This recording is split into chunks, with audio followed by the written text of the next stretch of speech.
We're in the third week of a sermon series titled Stress Less.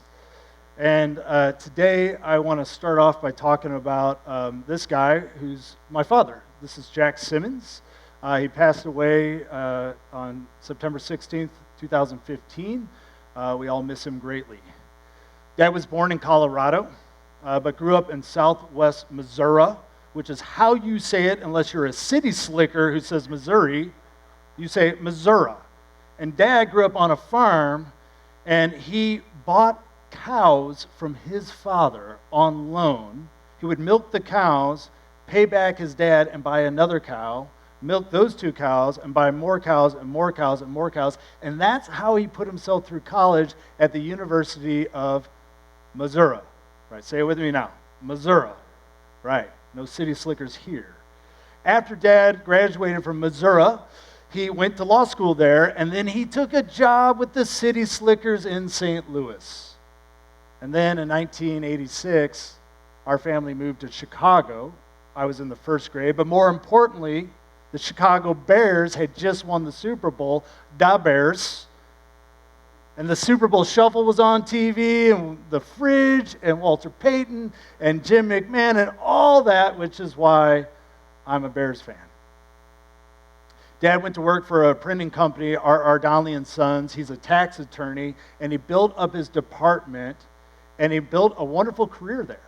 He was very happy in his job. He had expanded the department, had all these people working for him, had good relationships, enjoyed his work, and then in 2003, in the fall, he found out that his company was going to merge with another company, and that his job would be eliminated.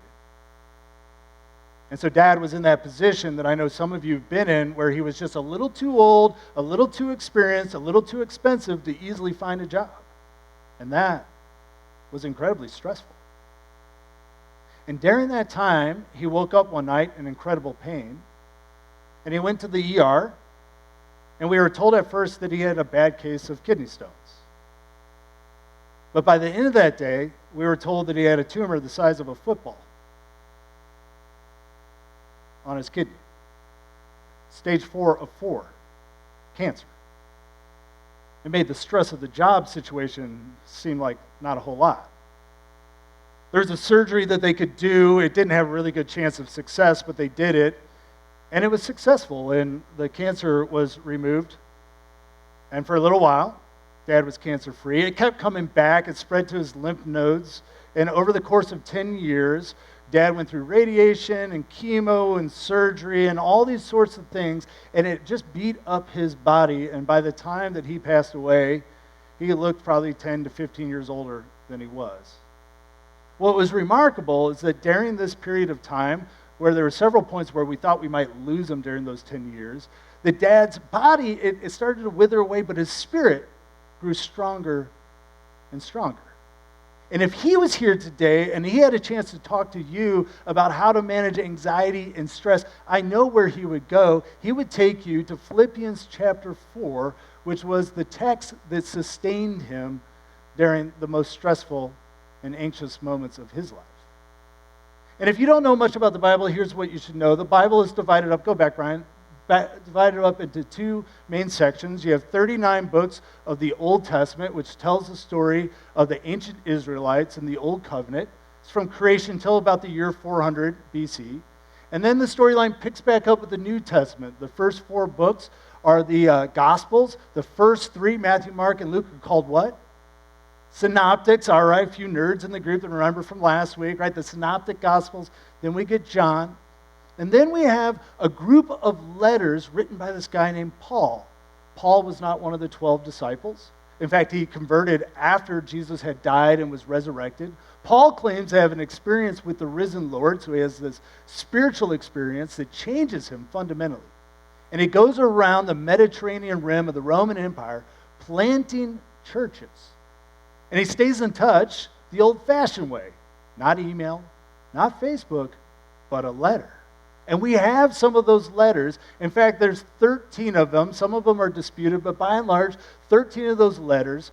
The bulk of our New Testament is Paul's correspondence with these fellow believers who he loved and who he pastored and mentored. So we're going to look at Philippians 4, and here's what Paul says.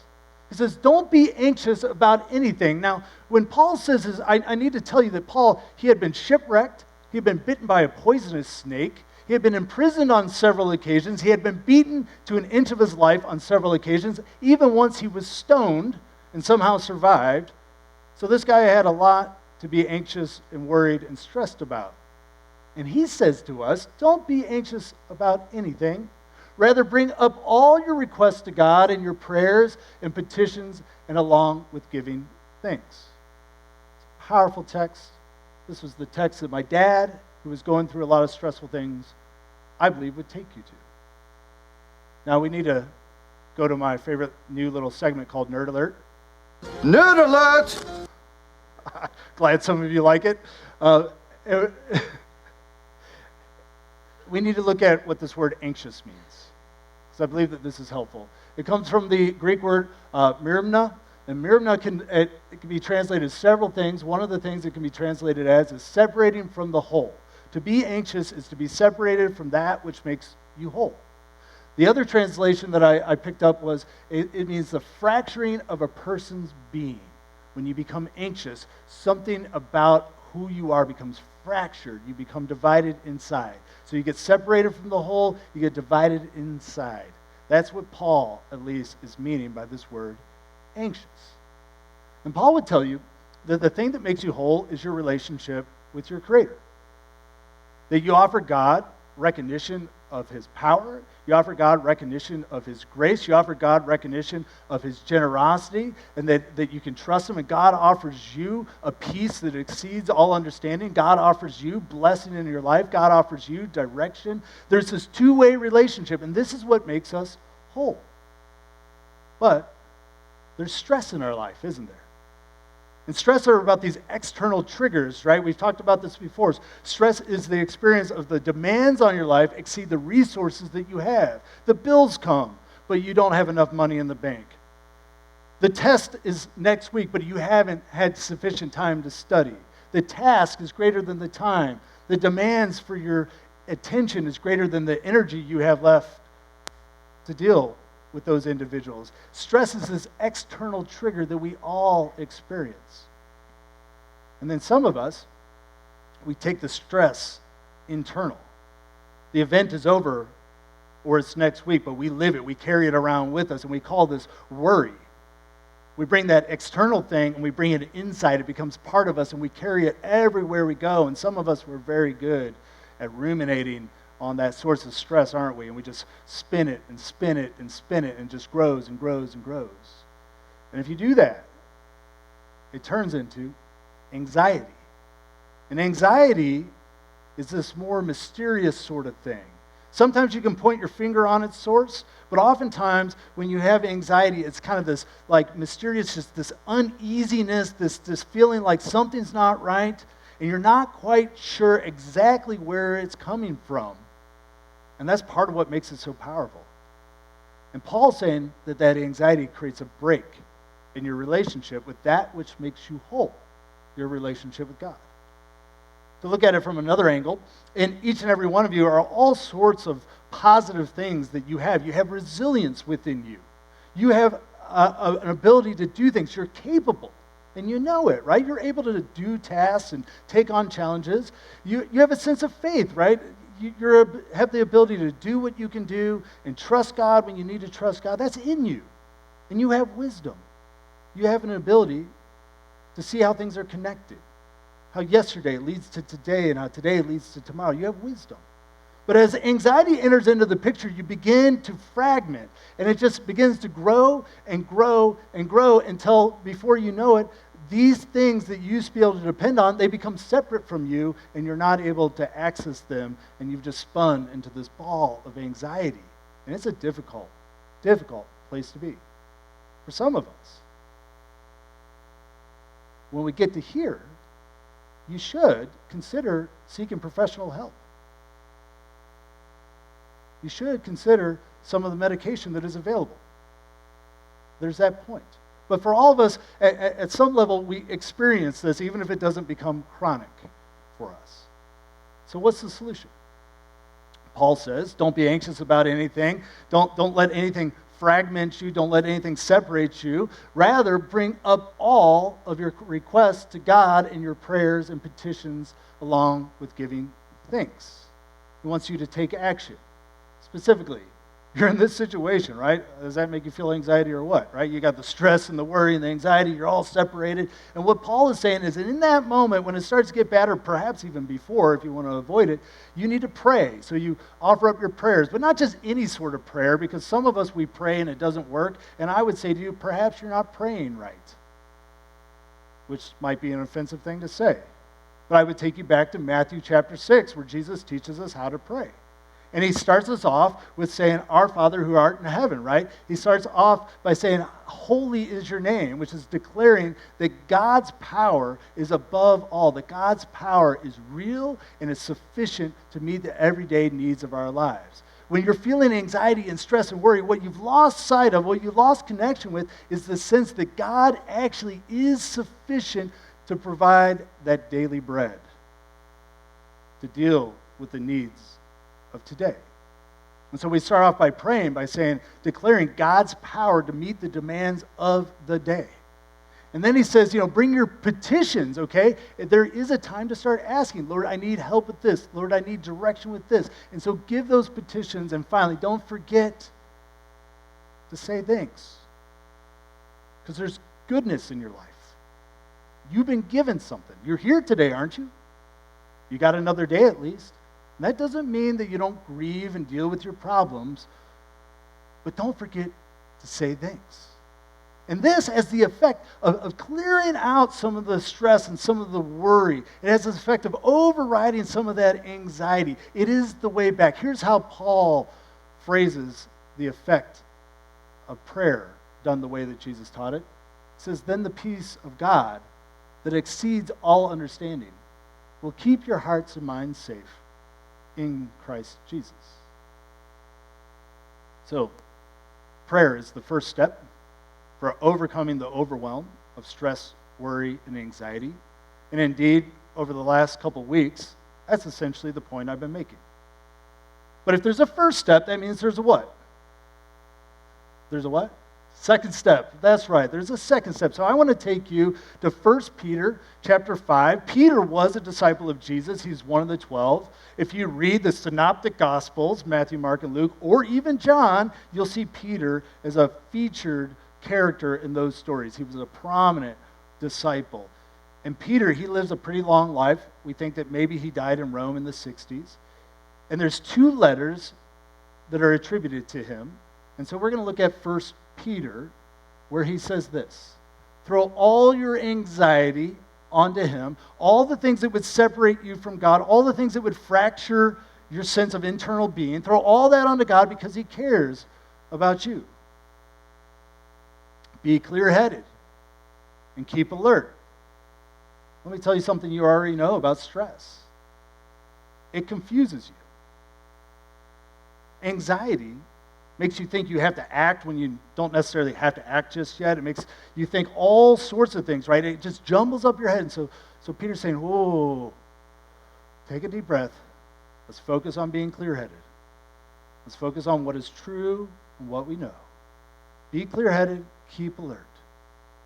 Your accuser. Did you know you have an accuser? You do. We all have one. It's that voice.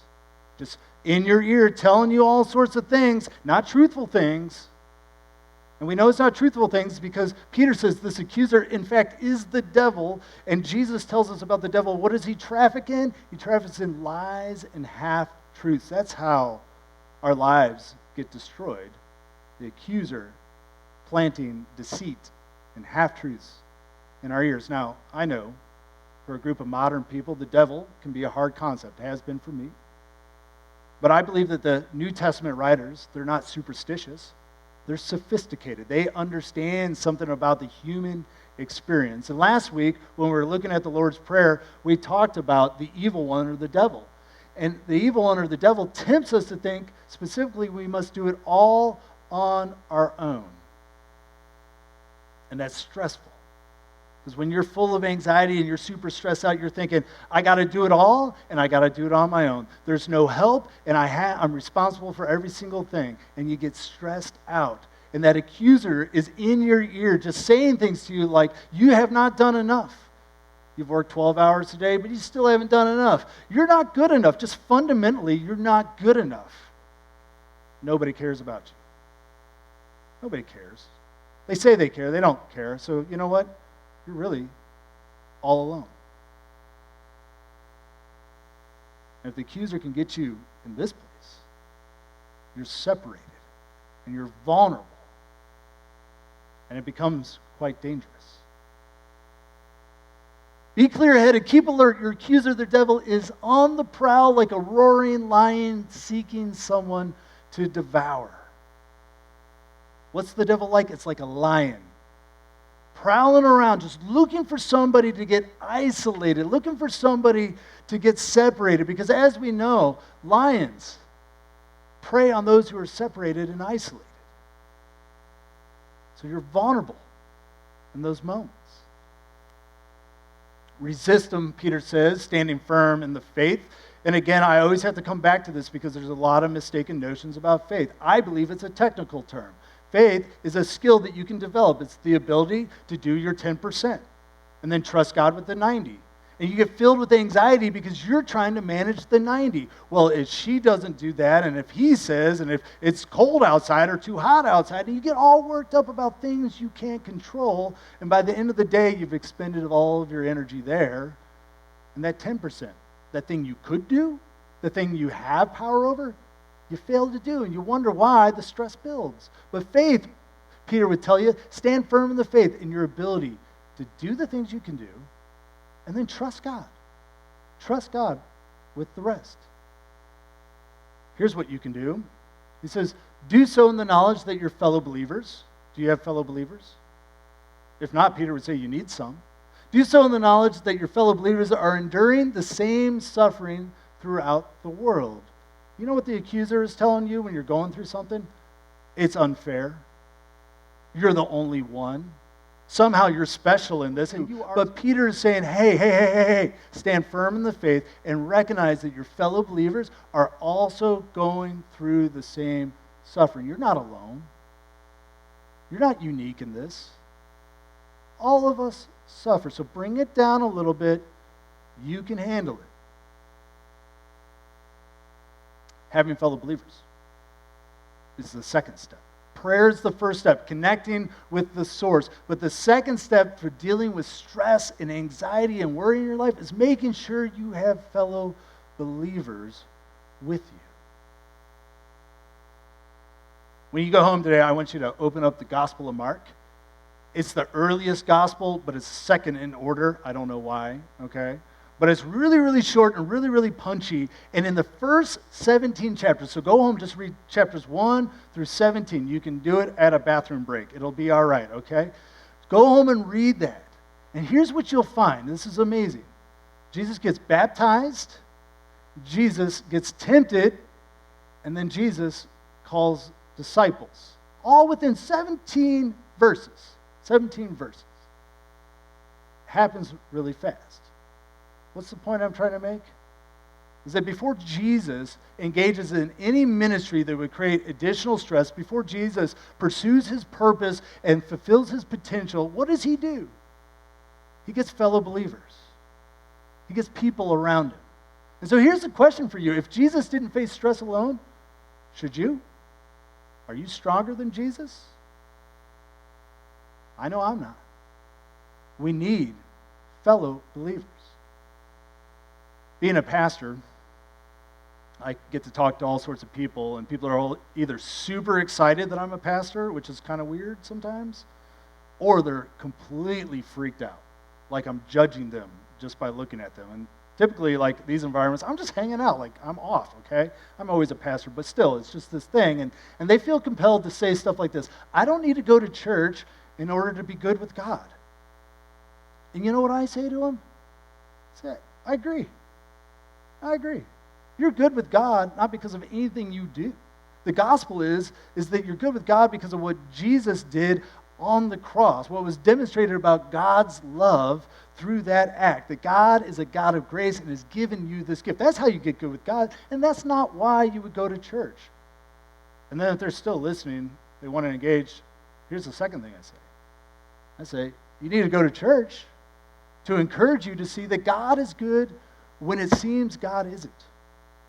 You don't go to church to get good with God. You're good with God because of who God is revealed through Jesus. The reason you go to church is because there's going to be times in your life where things become so stressful, times in your life where you're filled with so much anxiety, it's hard to believe that there's actually a good God who's journeying with you even in this.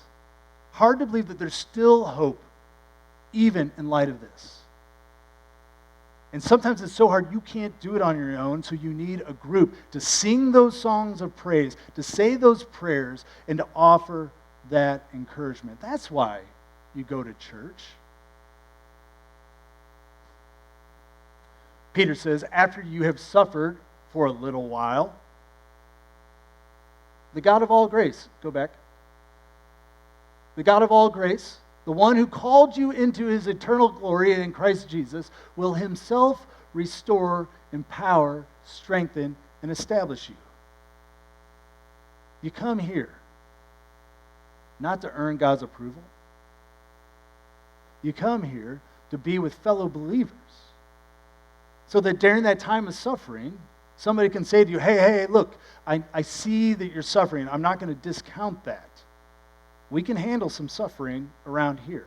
But I want you to know that in due time, God is going to restore you. God's going to empower you. God's going to give you the strength. God's going to reestablish you.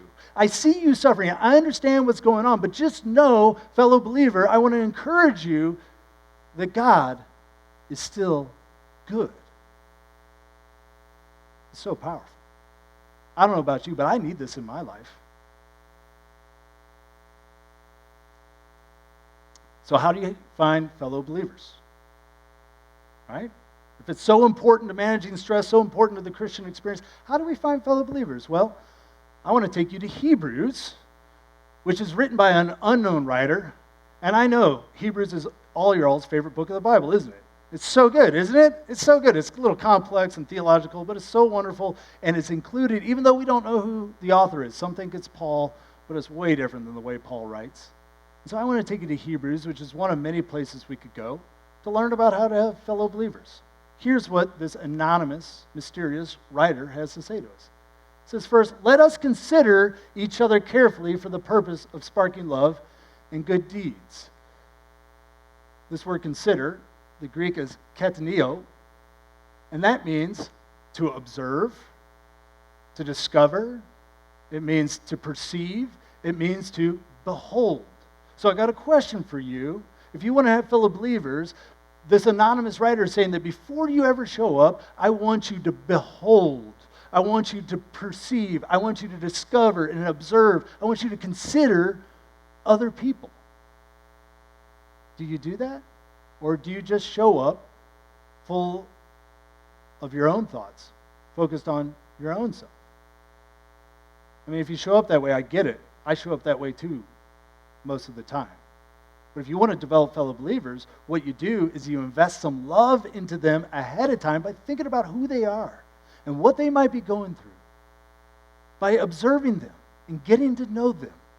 That's the first step. One of the things that we've been trying to do as a leadership group in this church is think about the people we haven't met yet. We want to consider them and perceive them. We want to think about the experience of what does it feel like to walk into a church for the first time. It's scary, isn't it? It can be daunting. So how do we welcome? How do we do that? That's carefully considering. First step. To having fellow believers, carefully consider others. The second step is don't stop meeting together with other believers, which some are in the habit, have gotten in the habit of doing. It's so easy to cancel, isn't it? It's so easy to be too busy to make that commitment. We want to be part of these groups. We want to be connected. We want to attend on a regular basis. You know, that average worship attendance now, according to the research, is twice a month. If you attend worship twice a month, you are considered a regular church attender. That's what the research says. And that's fine. That's what the research says. I don't think that's fine if you want to have fellow believers. You got to be here and connecting with people on a regular basis. That is how relationships develop. There's no other way around it. And so step 2 is just make a habit of meeting. If it is a priority in your life, then make it a priority. Don't make excuses. Make it a habit. And finally, instead, when we show up and make it a habit of believing, we are here to encourage each other, especially as you see the day drawing near. And you know what the day is. The day is the day of our death. The day is the day of our surgery. The day is the day of the test. The day is the day of anything that is that difficult, pivotal moment in our lives. And fellow believers, they especially encourage and show up on the day. And when people do that for you, it makes a difference, doesn't it? And so encourage one another. When you show up on Sunday morning, you're here to worship together, and what we're doing together is to encourage one another that God indeed is good, that God indeed can establish you, that God indeed can strengthen you, that God can empower you even in light of what you're going through. Encourage one another. Take us back to Philippians 4 to close. And I showed you the best part of the text, but the whole thing is good. And here's a little bit more of what Paul says as he's telling us that you can not be anxious. He says, I know what it is to be in need. Guy's been shipwrecked, bitten by a snake, beaten to an inch of his life, in prison several times. I know what it is to be in need. And I know what it is to have plenty. I've learned the secret of being content in any and every situation, whether well-fed or hungry, whether living in plenty or living in want. Now, some of us, we struggle with being content in the difficult times, but if we're to be really, really honest, we struggle being content when things are really good. Anybody ever open up their closet and it's full of clothes and you say what? I have nothing to wear, right? Oh, my life is so difficult. Oh, right? I mean, we struggle to be content. And Paul's saying, I've learned the secret. I can do all this through him who gives me strength. It's about this connection. Maintaining the connection with the one that makes you whole. Keeping that wisdom and that perspective of your Creator. But then he says this, and I almost went right past it. And it's so good. It is so good. It's so little, but it's so good because it suggests something that is so dead on. He's talking about this powerful relationship that we're supposed to have with God. That is the primary thing. Without that, then it's all lost. But then he says this. He says, yet it was good of you to share in my troubles. His fellow believers. He's talking about his fellow believers. Said, I can do all things through God. Okay, I got that, but hey, it was really good. Really good to have you here. It made a difference. And if you go and read the first chapter of Philippians, you see Paul making a big deal about his fellow believers in this city in the Roman Empire. Stress and worry and anxiety, what they do is they cause a break in our connection. So the solution is to get connected. Simple. So the question to you is, what are you doing to connect with God? And notice it says daily application. Because you can connect with God just on Sundays, and it'll do very little for you. But if you want to deal with the stress and anxiety and worry of life, and keep it in a healthy place where you can take on new challenges, you need a daily connection because relationships are built one day at a time. So what are you doing? Are you at least starting off each day saying, God, I recognize that you are sufficient and powerful to meet the demands of the day. And I recognize that if I ask for it and I look for it, that you will indeed direct me on this day. Are you starting off that way? If not, maybe you should try. And secondly, What are you doing to connect with fellow believers? Well, I don't have any fellow believers. Well, you should get some. Well, how do I do that? Well, you take steps to connect with them. You take the opportunities that are there. On the third Sunday of every month, we have a lunch here at the church. It's called Next Steps Lunch. Last month, 80 people stayed. I think it's because Michael cooked again. 80 people. Don't miss that. It's a chance to connect with fellow believers. And when you go to the lunch, don't just sit with the people you know. Introduce yourself. It'll be awkward. That's okay. You can handle it. Get to know people. Develop fellow believers. The third Saturday of every month, we have a food pantry. We have more than enough volunteers, but I still encourage you to come because it's a chance to get connected with your fellow believers. We have a book study or a video study right now on Tuesdays. That's a chance to get connected. Come here at 10 o'clock and just hang out. Hang out for a half hour afterwards. Get connected with your fellow believers because there's going to be a point in your life, and you might be there now, where you need them. And you're praying, and that's helping. But you're wondering why. You're still stressed. And God's like, well, what about your fellow believers? Jesus came to create a church. It's not a building. It's a group of fellow believers. Let us pray. Gracious Lord, I thank you for the words of the Apostle Paul, the Apostle Peter, and whoever this wonderful anonymous person is that wrote Hebrews. And all of them are teaching us how to deal with our stress. All of them are teaching us how to deal with our worry and our anxiety. Because, Lord, you know that it is something that stands as a barrier in our lives.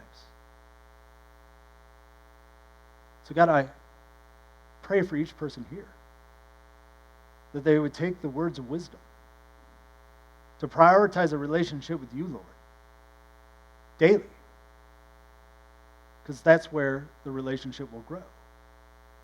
And to build a relationship with fellow believers so that there can be encouragement and support in all of our lives.